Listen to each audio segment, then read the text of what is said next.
Amis, bonjour, nous arrivons dans la paracha Yitro qui est la paracha du don de la Torah, Matan Torah. Alors la Torah, c'est évidemment ce qui est le plus important pour nous et ce moment du don de la Torah, il est fondateur pour le peuple d'Israël puisque c'est là que vient la loi. Car comme vous le savez, le judaïsme ce n'est pas seulement une religion mais c'est aussi une loi, nous avons une législation. Nous ne sommes pas dans le domaine du facultatif, mais les mitzvot, les commandements que nous avons, font partie d'un grand corps législatif. Alors, je voudrais parler d'un midrash qui est au tout début de la paracha Bereshit. Dans ce midrash, les Chachamim réfléchissent pourquoi la Torah commence par la lettre Bet, par la deuxième lettre de l'alphabet plutôt que par la première lettre Aleph. Alors, pour comprendre la question, il faut savoir que ce Aleph, ça signifie également un.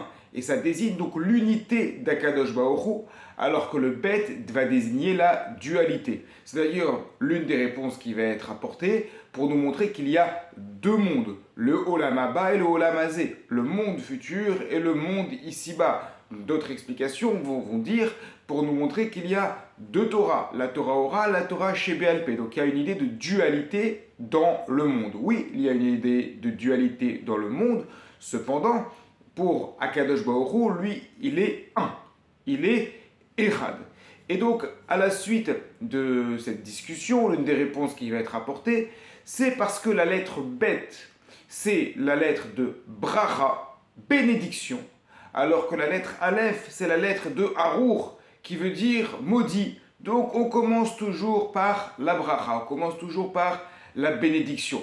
Ce qui fait revenir le problème et la question à la paracha de Yitro avec les Aseret d'Iberot, les 10 commandements, puisque ces 10 paroles commencent justement par la lettre Aleph. Anochi Hashem Elokecha. Je suis Hashem ton Dieu. Anochi, ça commence par Aleph. Alors il y a comme ça un débat entre la création du monde d'un côté et d'un autre côté le moment du don de la Torah. Et d'ailleurs ce débat est imagé dans ce même midrash, puisque le texte nous dit, pendant 26 générations, la lettre Aleph n'était pas contente, avait des récriminations contre Akadosh Baruch Hu.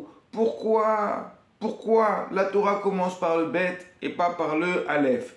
Jusqu'à la fin des 26 générations depuis le début de la création du monde, nous sommes arrivés au don de la Torah, et à ce moment-là, eh bien, la lettre Aleph a arrêté de se plaindre parce que, justement, elle a été donnée, utilisée pour le début des Aseret Adipérot, des 10 paroles.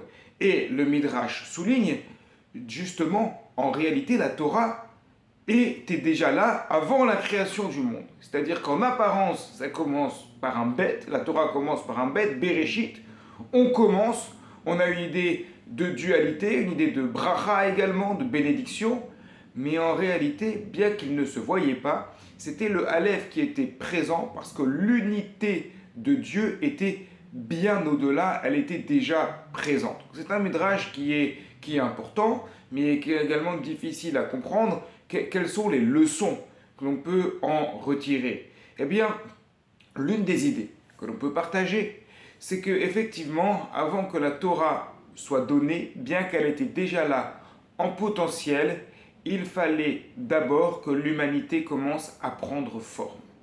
Et pour que l'humanité prenne forme et surtout qu'elle subsiste afin de laisser la place à la Torah qui va arriver, il faut qu'il y ait la bracha, la bénédiction. La bénédiction, ça veut dire qu'on rajoute des capacités pour faire davantage de choses.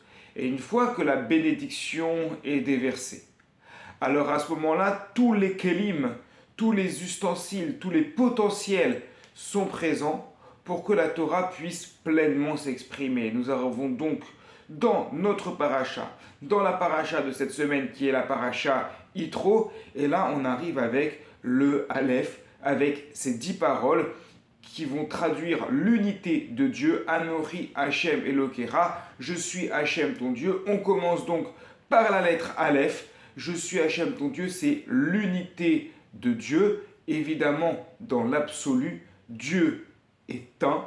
Il y a des éléments de dualité dans la création, il y a le jour il y a la nuit, il y a l'été, il y a l'hiver, et ainsi de suite. Bien entendu, nous vivons dans cette dualité, mais au-delà de cette dualité qui fait partie de l'humanité, eh bien c'est Akadosh Baruch Hu qui est un et qui va se manifester justement dans le don de la Torah. Shabbat Shalom à toutes et à tous.